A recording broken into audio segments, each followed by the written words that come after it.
Welcome to this short review session on futures contracts. Let's first again remind ourselves where we are in our journey to learn about derivatives.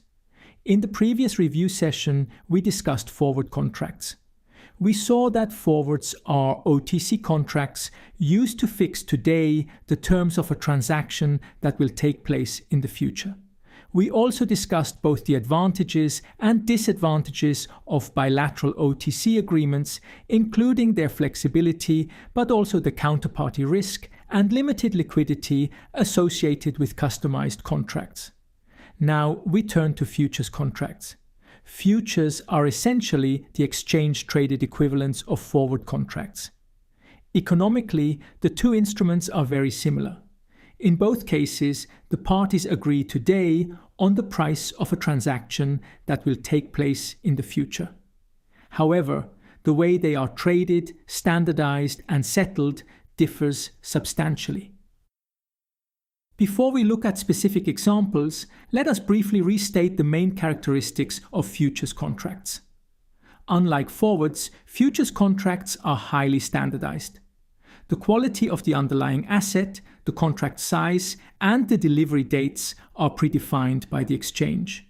As a result, the only variable left for the counterparties to negotiate is the price.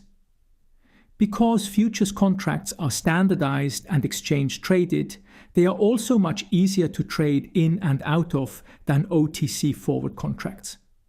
For example, an investor who has previously bought a futures contract can simply sell an identical contract to close out the position. A purchase followed by a sale means that there is no remaining position.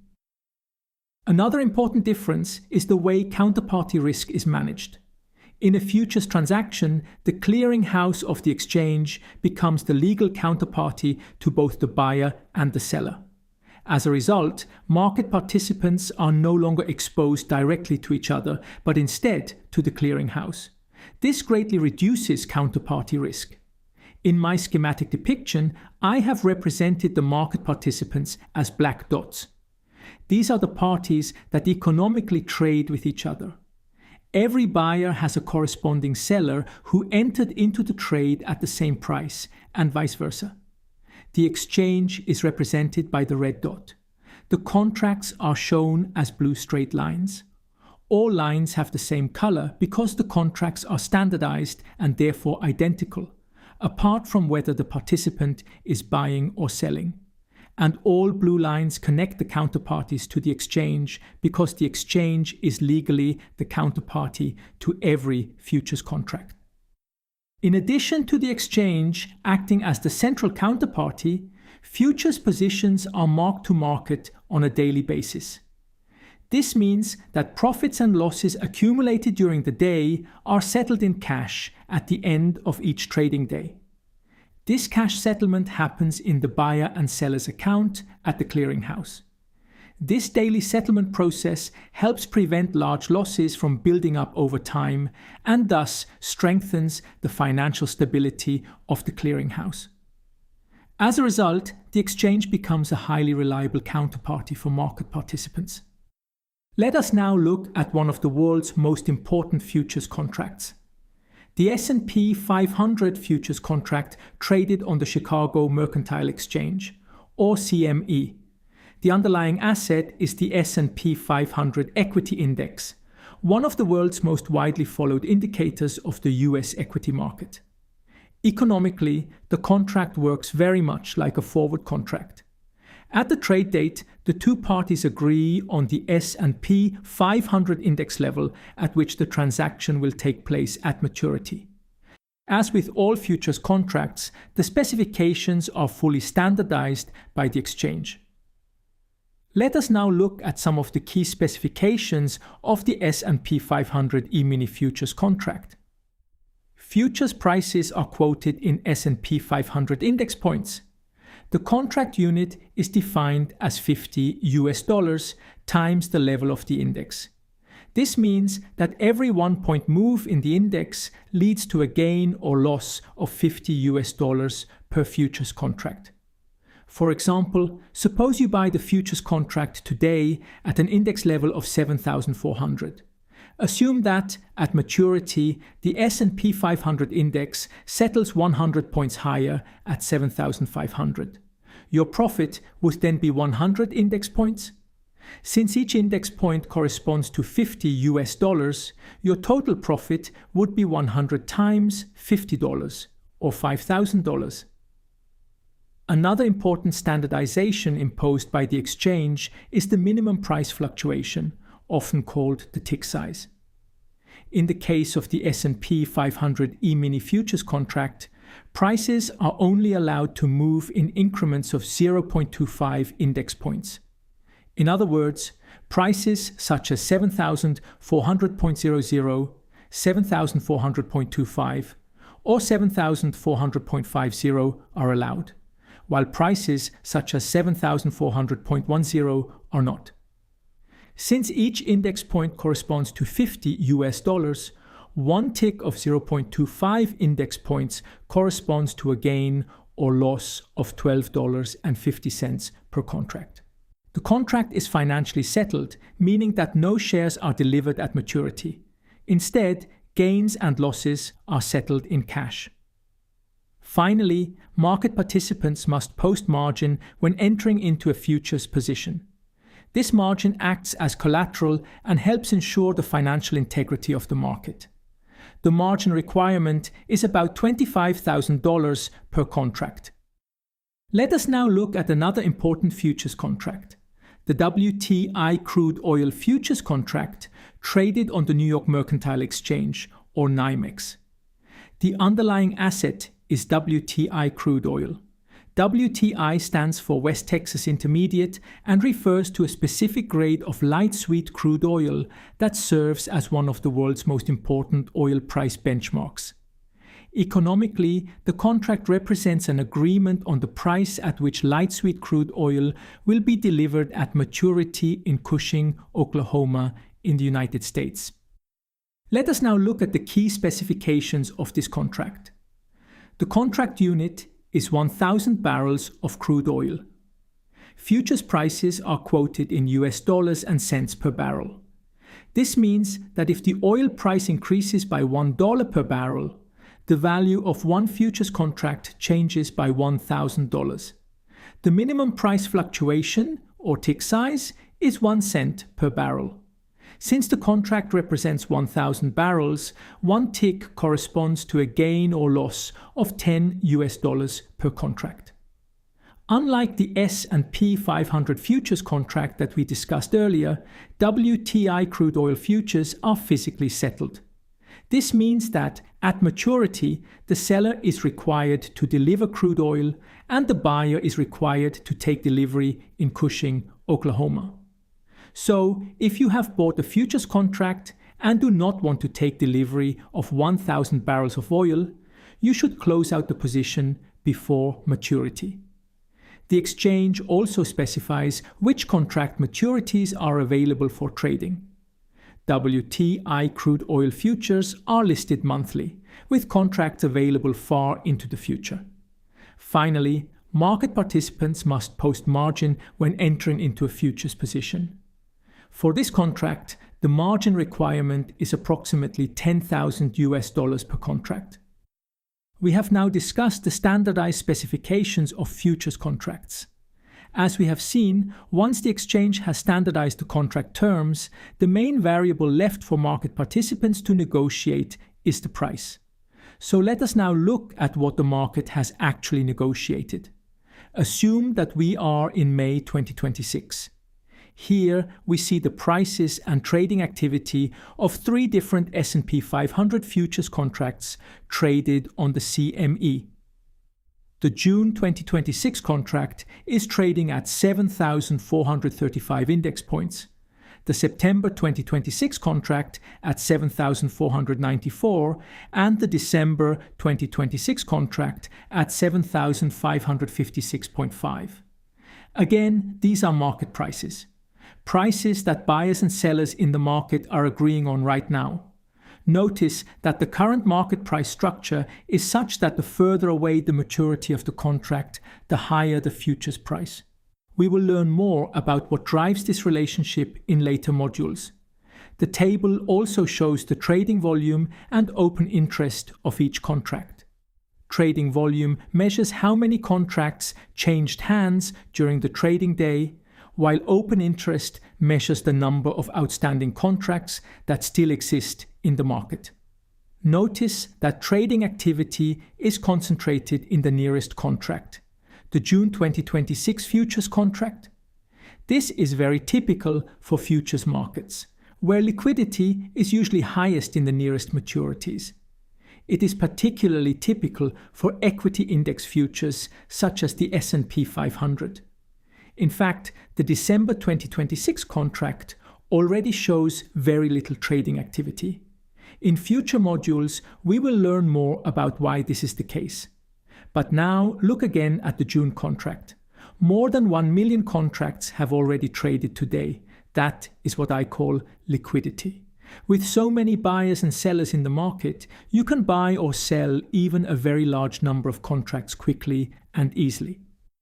Let us now look at the same information for WTI crude oil futures contracts traded on NYMEX. Again, assume that we are in May 2026. The June 2026 crude oil futures contract is trading at $98.28 per barrel, the September contract at $88, and the December contract at $81.71 per barrel.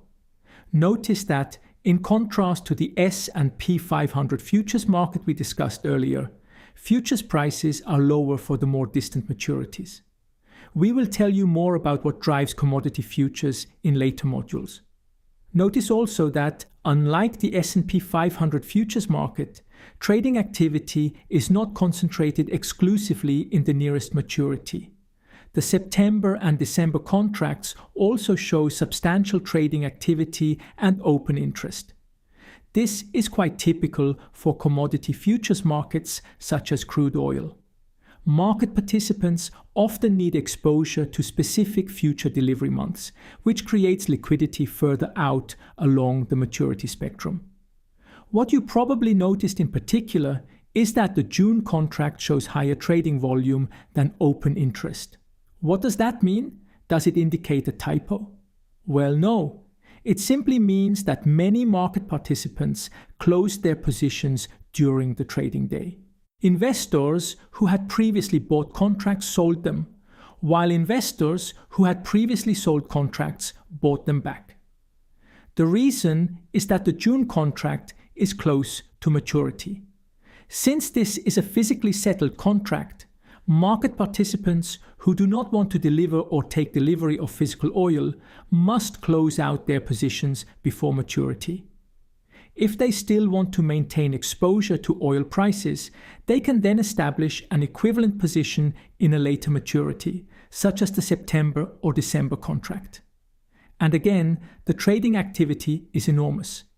Hundreds of thousands of contracts are traded every day, making these markets highly liquid and easy to enter and exit.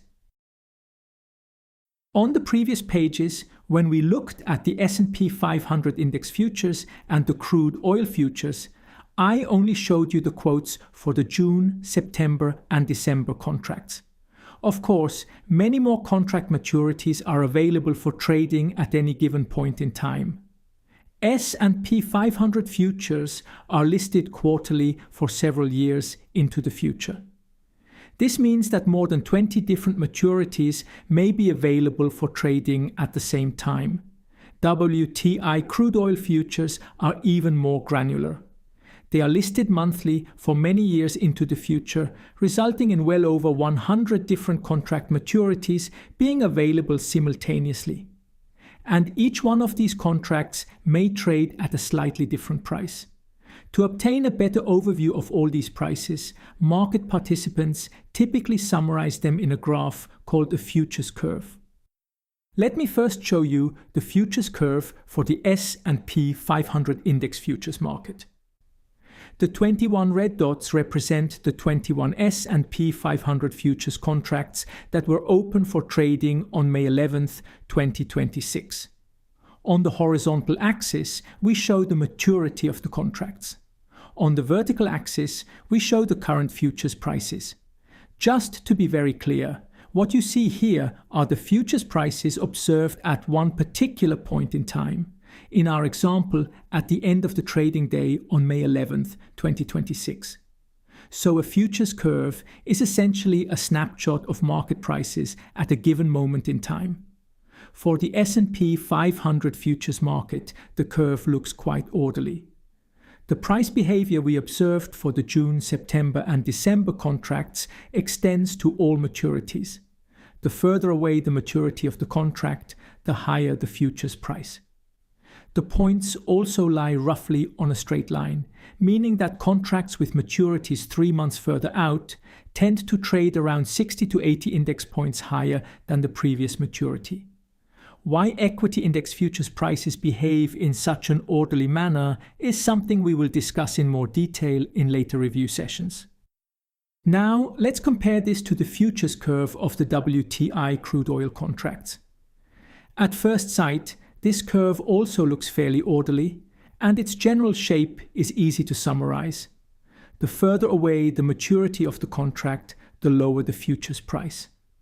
However, unlike the S&P 500 futures curve, the price differences between consecutive maturities are much larger at the short end of the curve than further out in time.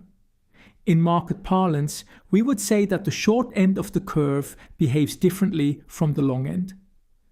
Another important characteristic of commodity futures curves is that their shape can change quickly when market conditions change, especially during geopolitical events or supply disruptions.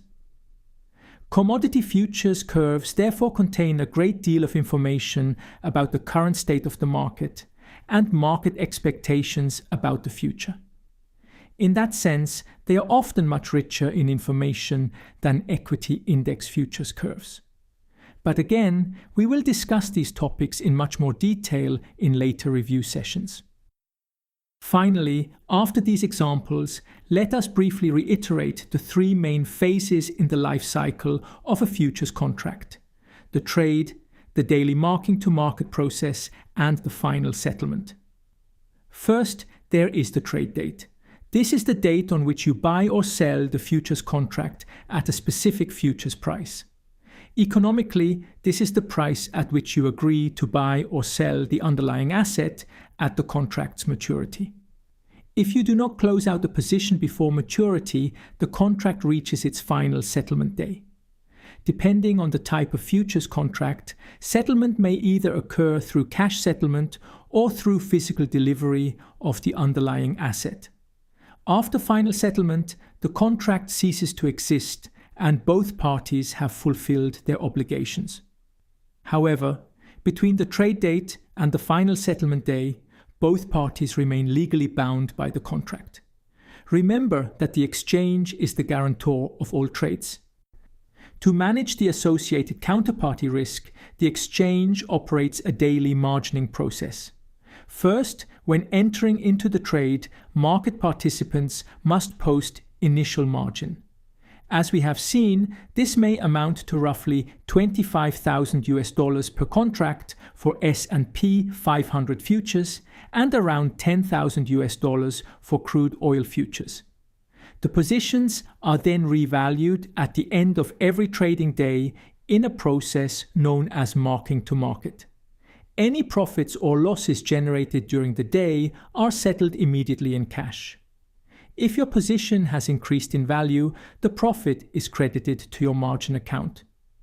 If the market has moved against you, you must pay the loss in cash.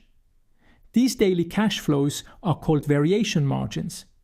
If a market participant cannot meet a variation margin payment, the exchange will close out the position in order to prevent further losses from accumulating. This daily settlement process prevents losses from accumulating over time and therefore strengthens the financial stability of the clearinghouse. After having spent all that time discussing the mechanics of futures contracts, we should not forget the most important question: who actually uses futures contracts and why? The first thing to note is that futures are primarily instruments for market participants with a professional setup. Trading futures requires a dedicated margin account, approval from a broker, and a clear understanding of the risks involved. Broadly speaking, futures are used for two main purposes: to gain market exposure and to hedge risk. Professional traders, hedge funds, and some experienced retail traders use futures to speculate on market movements or to implement sophisticated trading strategies. Institutional investors, banks, and dealers use futures to adjust market exposure or manage trading and portfolio risks. Corporations and commercial users, such as farmers, airlines, manufacturers, or energy companies, use futures to lock in future selling prices or future input costs. So, in summary, futures contracts are versatile financial tools that allow market participants either to transfer risk or to take risk in highly liquid and efficient markets. This concludes our review of futures. Thank you for listening. Have a great day, and I look forward to seeing you in the next review session.